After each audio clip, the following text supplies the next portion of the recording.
Corruption in Belarus is disgusting. They can hold, the police in Belarus can arrest you and not give you any charges, not notify your family, not tell anybody anything for 3 days. And that's what they did with, they went ahead and her husband was barred from registering to vote. He's in jail right now. This is Sviatlana.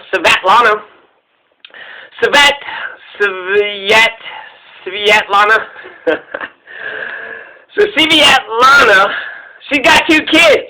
She ran as a symbol. When she got elected, she was going to have brand new elections, fair elections, free and fair elections once she was elected. She wasn't running to take over the country. She was running to make sure they had a fair democracy. And what does Luka, the president, what does he do?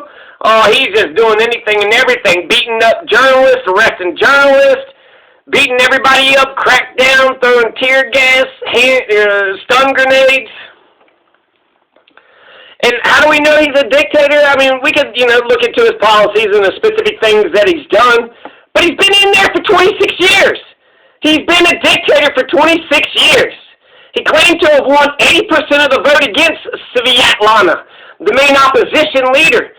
So they're taking the opposition leader and they made her say that, she doesn't contest the election, even though that she does, and then took her to the airport and flew her to Lithuania to make sure that her campaign manager could get out of jail.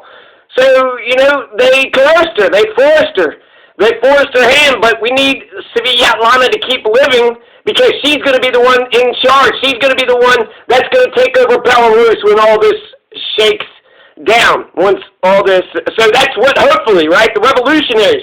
And I'll tell you this, Donald Trump knows this. Pompeo is sitting there contemplating military intervention to bring an end to the Belarusian conflict. With all the things that they're saying that the protesters are peaceful, give them the rights, give them the freedoms that they said, you're in the wrong. So Pompeo is on the right side of this, conflict. Pompeo is on my side. And George W. Bush, Baby Bush, is on my side. In 2005, 15 years ago, Baby Bush said Belarus is the last dictatorship in Europe. Baby Bush said that 2005. So the dictatorship has carried on for 15 years. We're here in America, right? Americans, in America, we've had 3 years of a fascist piece of shit. We've had 3 years of a fascist piece of shit. Could you imagine if Donald was in power for 26 years, and then the next election that he cheats on, that he rigs, he gets another 6 years on top of the 26 years, and he tells us that he won by 80%. How much did you beat Hillary by? 71 points, huh? You beat Hillary by 71 points, huh? So, yeah, what's going on in Belarus is absolutely crazy, absolutely insane. 3 BBC journalists were attacked. Luka said the opposition supporters of protest, they're just sheep being controlled by the foreigners, right? That's just like the great uniter we got. She attempted to complain about the results. Sviatlana, Lana tried to, she complained about the results, which is why she was in the police station, and she got 9% of the vote. She was arrested, just like Jill Stein, held for 9 hours at the jailhouse, forced to declare she accepted the results and all that. So President Lekivius of Lithuania says that Lana is okay. They're protecting Lana. She's got a 1-year visa there. Lana was escorted, though, so to think that perhaps she was cursed, she definitely was cursed. So she is thinking about her life. She is being a little selfish, but she needs to be selfish for her country. What good would she be if she got shot down? So Maria Moraz, the campaign manager, she was released, but Lana's husband is still in prison. So yeah, these protests are going on for 5 days now. It is now about noon, August 13, 2020, Thursday. Tear gas, stun grenades, rubber bullets, right? All the basic militarized crackdown. One man got his hand shot through when he was walking his dog. He saw some cops harassing some homeless or something, started recording him. So cops shot a bullet through his hand. Ukrainians and Belarusians, they both go to Poland to work and they have to get visas. Ukraine's The Ukrainians are the exact opposite, though. The Ukrainians just work just enough to, save up, and then they move back home. They don't want to stay in Poland, but the Belarusians, they try to stay. They'll work, they'll have a year, and they'll try to stay because they don't want to go back to the shitty situation. Right now, the shitty political situation in Belarus, they'll go back when it gets better. Belarus, I think they got universal health care. And some interesting facts about Belarus. In World War II, they were hit the most. 1 out of 5 of the people of Belarus were killed. Over 2 million Soviet soldiers died defending Belarus from the Nazis. Virtually the entire Jewish population was wiped out. 85% of Minsk was bombed into oblivion. 1 out of 4 Belarusians killed by World War II. 2 million Soviet soldiers are going to defend them from the Nazis. And Lee Harvey Oswald, when he went overseas, he lived in Minsk, Belarus, and he was the only American in Minsk at the time. So, to put this in a historical context, there's been a lot of post-election riots. In Indonesia, 2019, last year, May, there was post-election riots. May 1998, Indonesia, again. So, 21 years later, they had some post-election riots. In 1998 and 2019, there were riots in London. In the UK, after Boris Johnson was elected, December 2019, because Britain's got a terrible democracy. For a Green to get elected MP, it takes nearly 1 million votes. For a Conservative to be elected MP, 38,000. Oh, you got that? Get in on it. You got 38,000. But if you're a Green, well, you got 38. That's not enough. Well, you got 48,000. Not enough. 58,000. No, we want 1 million. You better go get 1 million.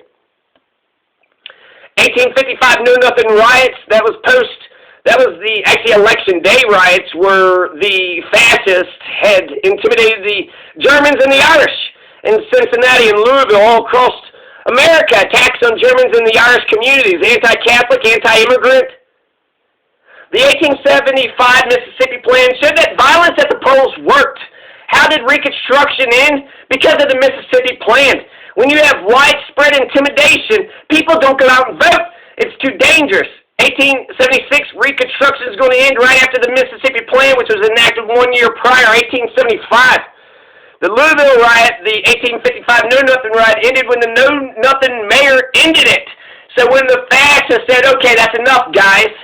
John Barbie, Know Nothing, he won. 1855, mass exodus of Germans and Irish to Chicago, St. Louis, Milwaukee, Prairie City, Kansas. Eventually, Whig Mayor James Speed, he was going to win, but ousted by the court order a few months later.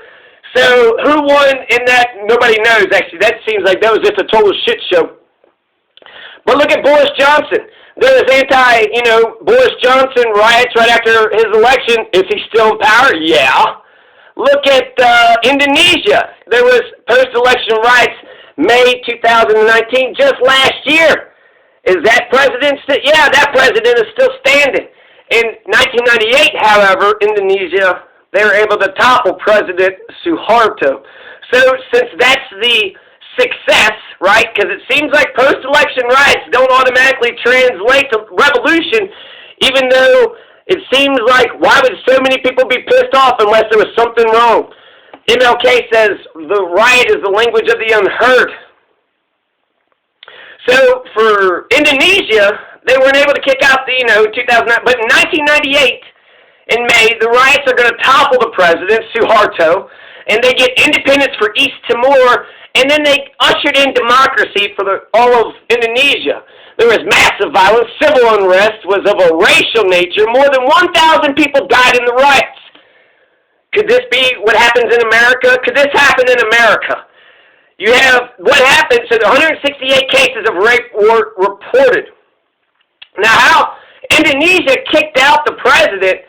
Well, the president resigned when he lost control of his military generals. You can have a massive violent crackdown by the Army and the CIA, FBI, just get all the, local police and ATF and Navy, whoever you want, right? Anybody and everybody. When it comes to Donald, and fight Donald's fight for him. But as soon as those military generals say, no, Donald, we're not going to do what you want, Donald's not going to march into the town. Donald's not going to arrest anybody. And that's what happened with President Suharto. He lost control of his military generals, and then he's going to resign. 1 week after the riots. So that's the example that was successful. Indonesia, like I said, they had a constitutional court challenge, but still, Joko Widodo, he's still the leader of Indonesia. Boris Johnson, still the leader of the United Kingdom. Britain, England, right? England, and their empire. So yeah, there's lots to learn from Belarus. Even, the Trump administration, Pompeo, they're saying the right things. George W. Bush, me, Trump, Pompeo, all of us are on the, correct side of history. Belarus has a dictator, and the dictator needs to go. The dictator needs to go. We need to be in favor of democracy, and Russia is trying to intervene, and that's some bullshit. They're going to say that they have sovereignty, and then eventually they're going to try to pull Belarus into the Russian Confederation. But Belarus should be for Belarusians. And the country should go back to the Belarusians. It shouldn't go to these warlord, fascist, authoritarian, dictator, low-life pieces of shit. So yeah, Belarus, I think we should pay attention, very close attention to what's happening in Belarus right now, because it very well could happen here in the United States of America. Peace.